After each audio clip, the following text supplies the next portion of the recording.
Boa tarde, bem-vindo a mais um programa Caminhos, este da Aliança Evangélica Portuguesa. Hoje gostaríamos de falar-lhe sobre vocação e como é que através dela podemos servir a Deus e aos outros. Vocação, comecemos por aí, vem do latim vocare, que significa chamar. Surge como um talento, uma aptidão natural, uma capacidade específica ou literalmente um chamamento para executar algo que, além de ser agradável para a pessoa, traz benefício a quem dele usufrui. Hoje vamos conhecer então 3 histórias de vida com vocações diferentes, mas que têm em comum o facto de quererem servir a Jesus, a quem amam, também através das suas profissões. Quem são então os nossos convidados de hoje? Temos a Elsa Pereira, que é socióloga. Connosco está também o Tiago Aragão, advogado, e a Lilian Pallister Calaí, médica dentista. Olá, obrigada por estarem connosco. Boa tarde. Boa tarde. 3 profissões bem diferentes, não é? E que têm alguma coisa de facto para partilhar connosco. Elsa, para começar, como é que podemos entender uma profissão, uma vocação, como algo que faz parte do propósito de vida dessa pessoa? Em primeiro lugar, é necessário saber que Deus nos criou para um propósito. A Bíblia diz em Efésios que nós fomos criados por Deus para as boas obras que Ele preparou para que andássemos nelas. Então, na nossa profissão, na nossa forma de estar, nós podemos e devemos glorificar a Deus e isso fazemos também servindo os outros. Onde quer que estejamos e façamos nós aquilo que fizermos. E essa passagem em Efésios vai mais longe, diz que Deus preparou para nós isso de antemão, quer dizer, antes ainda de nós pensarmos em existir, Deus já tinha esse propósito para nós, não é? Que é interessante. Exatamente. Quer dizer que Deus planeou cada pessoa com um propósito e cada pessoa é especial. Com talentos, dons diferentes. Exatamente. E que pode utilizar isso para glorificar a Deus e para ajudar o seu próximo. Como é que nós podemos entender qual é então o nosso propósito de vida, sendo nós todos diferentes? Bom, isso é aquelas respostas para $1 milhão, não é como se costuma dizer. Eu não pago, mas quero ouvir a resposta. Toda a gente, creio, no seu íntimo tem essa questão. Para que é que eu existo? Para que é que eu sirvo, de certa forma? E muitas vezes a sua própria autoestima depende muito de conseguir encontrar ou não a resposta para essa pergunta. A verdade é que quanto mais nós conhecemos o Criador, nós conseguimos perceber para que é que fomos criados também. Da mesma forma que, através da percepção do uso da colher, nós percebemos para que é que ela serve, conhecendo o Criador e para que é que Ele o criou. E nós conseguimos perceber a sua utilidade. Ou seja, nós, ao conhecermos o Criador, nós conseguimos perceber melhor também para que é que nós fomos feitos. Por exemplo, se de facto Deus é amor, nós somos criados para amar também, ou seja, vamos nos conhecendo a nós próprios pelo conhecimento do próprio Deus. E assim nós encontrando a Deus, também nos encontramos a nós. E ao encontrarmos a nós, encontramos também um bocadinho de Deus. E vamos nos sentir mais realizados, não é? Sem dúvida. Mais felizes, de certa Sim. forma. Porque no fundo a nossa realização sai de nós próprios e nós conseguimos compreender e aceitar o que somos. Porque se eu sou assim, foi porque Deus me criou assim para ser. Então nós não dependemos de ser diferentes. Aceitamos-nos a nós próprios como somos, nas nossas qualidades, mas ao mesmo tempo devemos, ao conhecer o Criador e ao encontrarmos com o Criador, apercebemos também daquilo que tem que mudar em nós.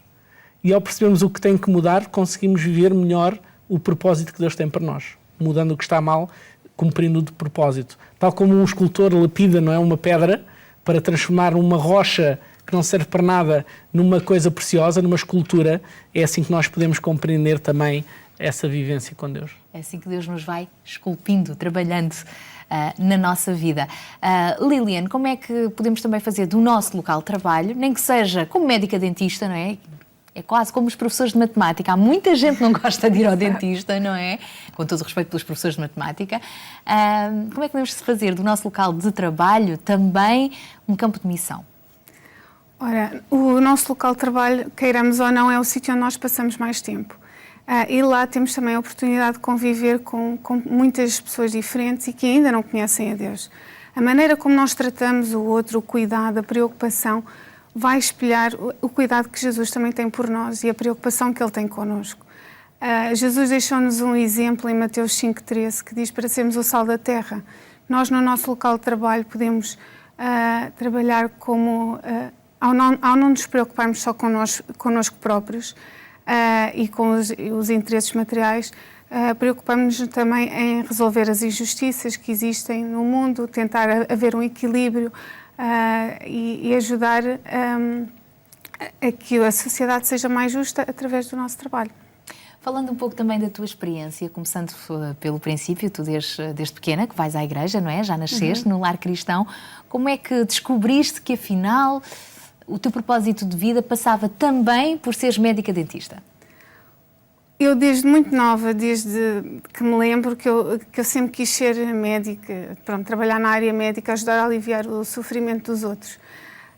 Então, pronto, nunca tive indecisão nessa área, sempre foi uma área que estava bem decidida na minha vida. Depois a medicina dentária foi a oportunidade que surgiu e Deus foi-me abrindo as portas nesse sentido e também tive que estudar bastante para conseguir chegar lá. Mas eu vejo isto também como uma maneira de poder ajudar os outros e ajudar, acima de tudo, a aliviar o sofrimento e também a amenizar os receios, como falaste antes. Mesmo durante o teu percurso académico, quando na faculdade decidiste seguir essa área da saúde, também aí Deus teve um lugar privilegiado, não é? Através do GBU, Grupo Bíblico Universitário. Queres-nos explicar como é que foi esse processo? Sim, o GBU foi fundamental no meu desenvolvimento também como pessoa, porque para além de conhecer estudantes das mais diversificadas áreas e também de outros países, ajudou-me a voltar aos textos bíblicos e a ler a Bíblia de uma maneira nova, renovada, tentar olhar para o texto e tentar perceber o que é que isto me quer dizer a mim hoje, no meu dia-a-dia. E nesse sentido veio ajudar a aprofundar o meu conhecimento da Bíblia, as minhas relações com os meus colegas, pude estudar a Bíblia em conjunto com eles na universidade. Foram tempos muito, muito bons nesse sentido. Mais recentemente estiveste também em Angola num projeto missionário onde mais uma vez pudeste usar a tua profissão para servir as pessoas, não é? Queres-nos falar dessa experiência? Sim, em outubro do ano passado eu tive a oportunidade de ir até ao Lubango, em Angola, e trabalhar no CML, que é um hospital missionário e que providencia saúde uma área vastíssima, uma vez que o rácio de médico doente em África, como sabem, é muito elevado. Então, lá surgem pessoas de áreas muito distintas e com problemas muito, muito sérios e complicados e que vão deixando muitas vezes agravar porque não têm acesso. Este hospital é tipo um oásis no Lubango, porque providencia cuidados de qualidade para quem tiver a possibilidade de ir até lá. Trabalham com médicos missionários, todos, e eu tive a oportunidade de trabalhar lá durante 15 dias, atendi imensas pessoas durante esse tempo, trabalhei mesmo de sol a sol, e pude ver a gratidão com que aquelas pessoas recebiam os tratamentos, esperavam um dia inteiro, se fosse preciso, para serem atendidas, mas sempre com um sorriso no rosto. E saíram de lá ainda, ou melhor, quando tu saíste lá, eles ainda tinham um sorriso mais bonito, imagino. Exatamente. Houve, inclusivamente, por falar nisso, houve uma família em que todos, já há muitos anos que tinham um sorriso danificado e eu tive a oportunidade de tratar todos os 5 irmãos, mesmo até o último dia em que estive lá, e ver depois a satisfação e a alegria deles foi realmente gratificante. Tive também a ajuda de um grupo de amigos que financiaram a viagem e os materiais que eu tive que levar para lá. E do teu próprio marido, não é? Foi uma viagem em casal, digamos assim, de casal. Ele teve-me a ajudar como assistente e na marcação de consultas, foi um apoio fundamental. É de facto um exemplo de como se pode servir, não é, com a profissão lá fora, mas cá também, não é? Como voluntária também tens tido essa oportunidade. Exatamente, já tive a oportunidade de dar formações em escolas, em associações de apoio social, como a Ser Alternativa, na ABLA. São várias oportunidades. Estás feliz por seres médica dentista? Sim, estou muito, muito feliz porque eu sinto que posso usar o meu trabalho para servir a Deus e aos outros. E as pessoas sentem a diferença porque eu não estou só preocupada em... Apesar de ser uma área que trabalha mais na parte privada, as pessoas sentem o cuidado e as pessoas querem sempre ser bem tratadas e acho que é isso que eu tento fazer. Bom, Tiago Aragão, Doutor Tiago, advogado, não é? Também, à semelhança da Lilian, também desde pequeno, que te habituaste a ler a Bíblia, a conhecer mais sobre Deus, não é? A cresceres na tua fé em Jesus. Porque é que a dada altura o direito fez sentido na tua vida? Sim, eu penso que quando escolhi o curso e mesmo depois quando escolhi a profissão de advogado, não foi tanto por vocação, ao sentir esta é a minha vocação. Mas eu tive a percepção de que, tendo em conta as minhas características pessoais e as minhas qualidades que foram desenvolvendo, os meus skills, no fundo aquilo que Deus construiu em mim ao criar-me, que me criou com potencialidade para desenvolver aquela profissão. E então desenvolvia e fui caminhando nesse sentido. Mas entendo mais como vocação, propriamente dita, o poder ter a oportunidade de servir a Deus e servir ao próximo. E é nesse sentido que a advocacia é mais uma ferramenta que se adequa às minhas qualidades, àquilo que Deus criou em mim, para poder exercer também esta chamada de Deus, de poder servir o próximo, servir a Deus em primeiro lugar e poder assim contribuir para que Deus possa implantar o seu reino.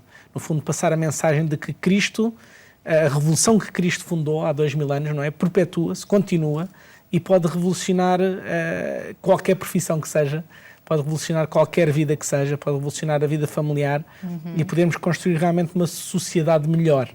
E a advocacia é uma, como muitos outros meios, que cada um terá consoante as suas características pessoais que Deus lhe deu, para poder também juntos contribuirmos para esse fim. Como é que Cristo pode ser também uma inspiração para ti? Ele que foi um homem justo, não é? Tentou e conseguiu, ao contrário de todos nós, foi o único que conseguiu viver de forma irrepreensível, sem pecar nunca, não é?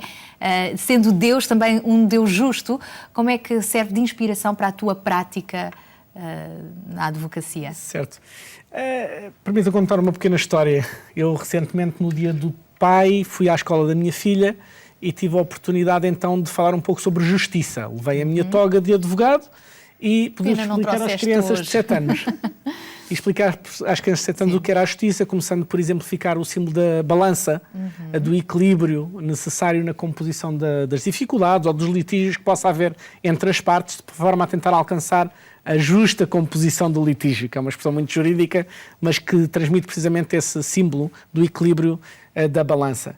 Agora, a verdade é que calhou na pré-Páscoa, não é? Pouco antes, na última semana, antes das férias da Páscoa da menina, e eu pude explicar também, em paralelo com isto, o simbolismo da Páscoa e de quem é que é Jesus. E como Jesus cumpriu a justiça, porque tem precisamente a ver com isso. Jesus sacrificou-se para pagar o preço que eu e a Sara e todos nós e todos que estão lá em casa deveriam pagar por aquilo que fizeram de errado perante Deus. Então o símbolo da balança faz a cruz, que é curioso, não é? De Jesus, que contribui então para restabelecer esse equilíbrio e cada um poder então ter a oportunidade de estar novamente reconciliado com Deus. E a advocacia é muito isto. É também reconciliar as pessoas, exercer um mandato da reconciliação, podendo apoiar e contribuir para que as pessoas cheguem a consensos nos seus problemas, nos litígios familiares, nos litígios laborais, nos arrendamentos, em muitas áreas, não é? Então sinto um pouco essa ligação entre as duas áreas. E imagino que por vezes deve ser também uma profissão desgastante e de grandes desafios éticos, morais, não é?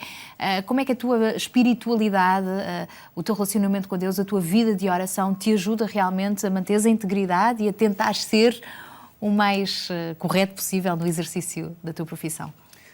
Tem a ver precisamente com o que disseste, que é realmente a ligação com Deus ajuda-nos a conseguir cumprir o nosso propósito de vida, que foi aquilo pelo qual eu comecei a dizer ao início.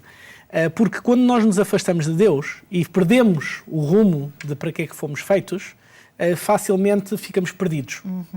Quando, em qualquer profissão, tem as suas dificuldades e os seus desafios em termos éticos. Quando nós conseguimos manter essa ligação com Deus, de proximidade, de oração, de partilha, de desabafo, de buscar nas Escrituras aquilo que se adequa para resolvermos os problemas do nosso dia-a-dia, como também foi dito, então nós conseguimos encontrar o nosso caminho.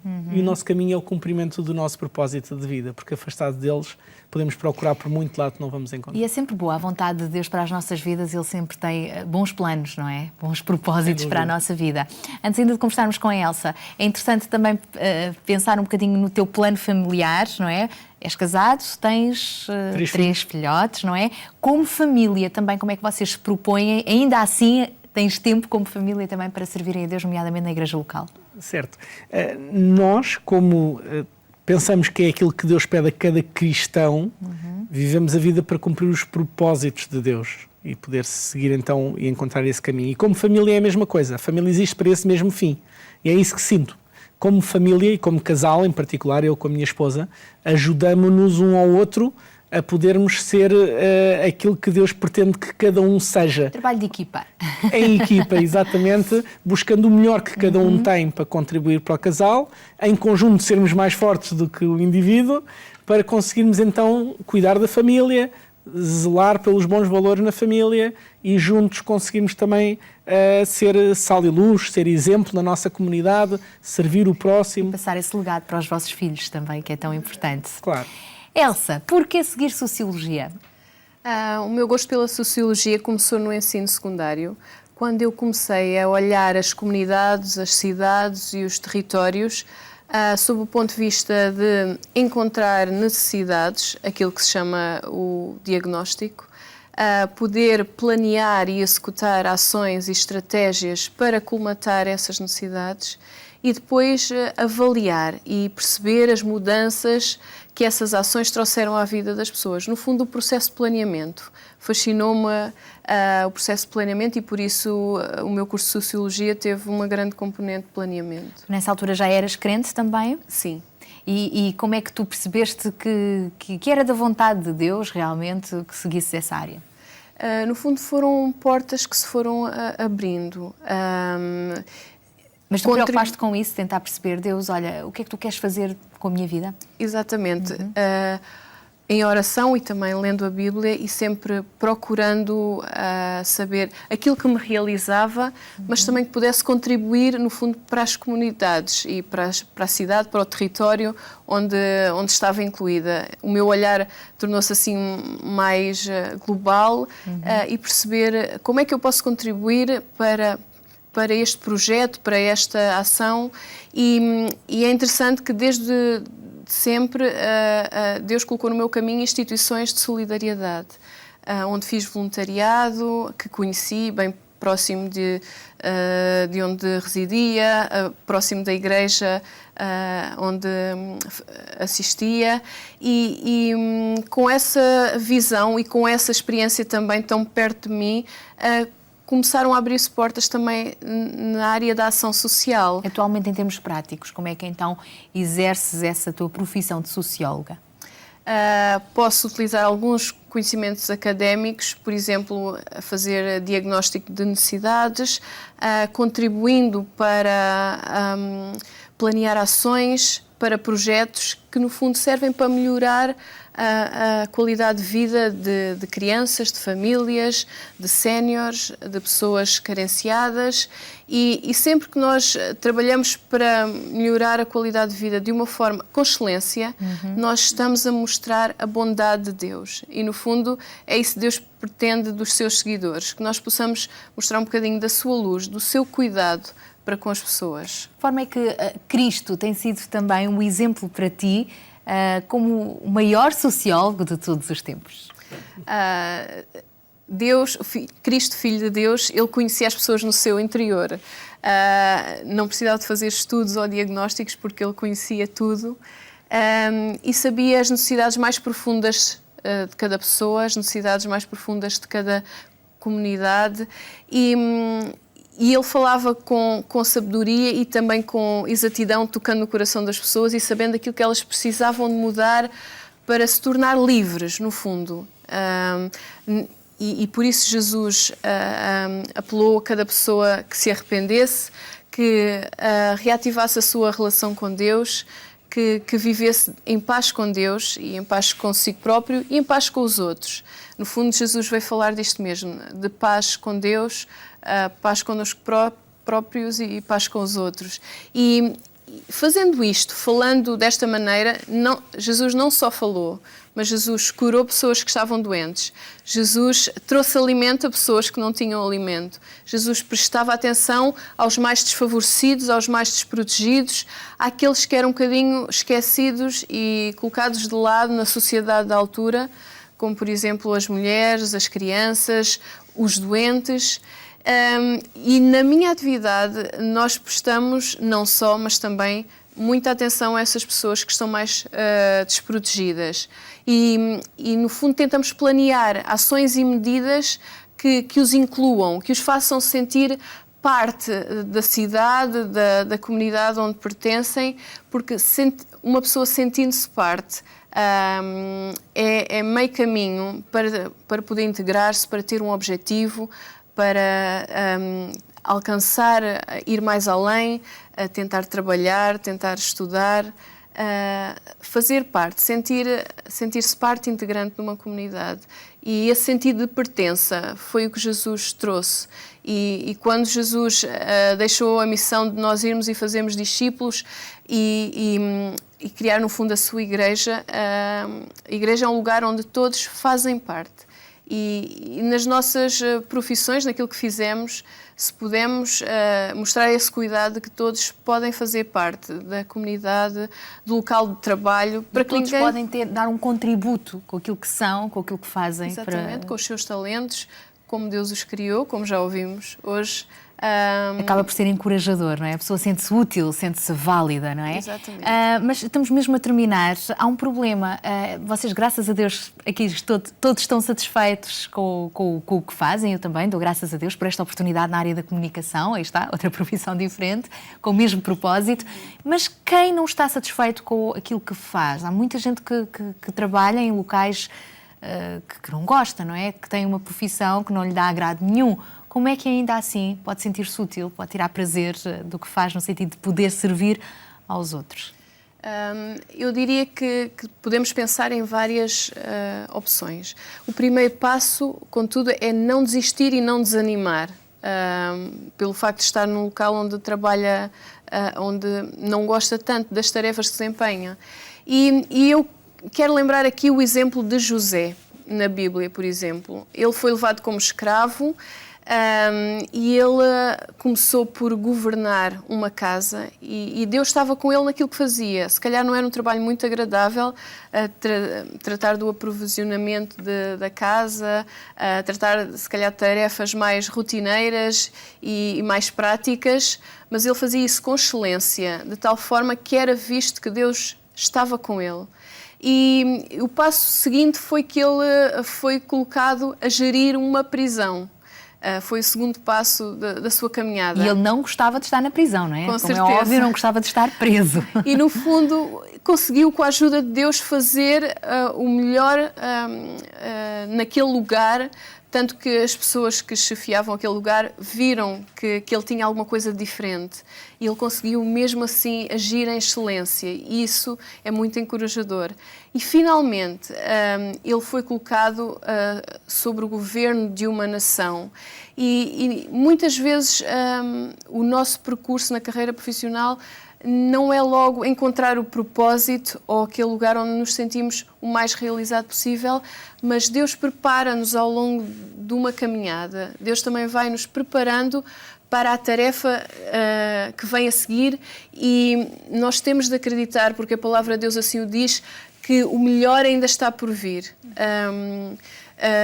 Mesmo que a pessoa no momento não esteja a desempenhar as tarefas que mais goste, pode sempre desempenhar outras tarefas, por exemplo, em voluntariado. Quem sabe surgir uma ideia de empreendedorismo, criar o seu próprio projeto, onde pode sustentar-se e ajudar outros e também servir na igreja. Acho que pode ser um lugar de grande preenchimento.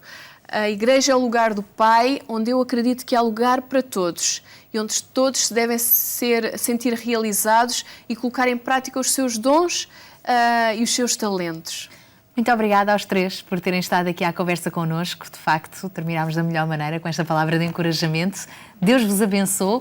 De facto, qualquer que seja a profissão que tivermos, podemos fazer dela uma vocação, se entendermos como um serviço a Deus e ao próximo. Como li numa frase recentemente, cozinhar não é uma profissão, é uma forma de amar os outros.